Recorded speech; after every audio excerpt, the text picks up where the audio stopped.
Hello friends, నేను మీ Jamuna Rani. Welcome to వనం సౌందర్యం. చూడండి ఎంత అందంగా ఉన్నాయి ఇవి. ఇది తోటకూర. ఈరోజు మా తోటలోని హార్వెస్ట్ తోటకూర, పాలకూర, గోంగూర. ఇవి లీఫీ వెజిటేబుల్స్.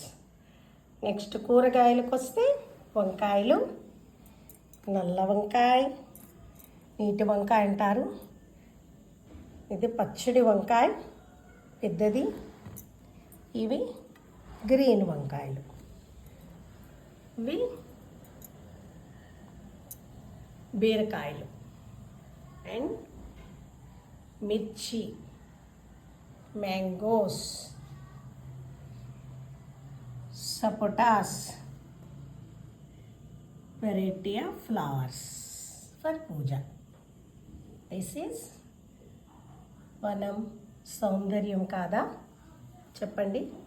మీకు ఇందులో ఏమైనా క్రాప్స్ గురించి కానీ లేదు వెజిటేబుల్ గ్రోయింగ్ కానీ మంచి దిగుబడి రావాలి అంటే ఆర్గానిక్గా, రసాయనికంగా కాకుండా ఆర్గానిక్గా మనం చేసుకుంటున్నాం. కాబట్టి మీకు ఏమన్నా డౌట్స్ ఉంటే ప్లీజ్ మీరు వనం సౌందర్యం కామెంట్ బాక్స్లో పెట్టండి. నేను వాటిని క్లారిఫై చేస్తాను. Bye bye. ఎంజాయ్. వైశాఖ శనివారం నాడు చక్కగా ఇలాంటి శాకాహార కూరగాయలన్నింటినీ తినేసి హెల్దీగా ఉండండి.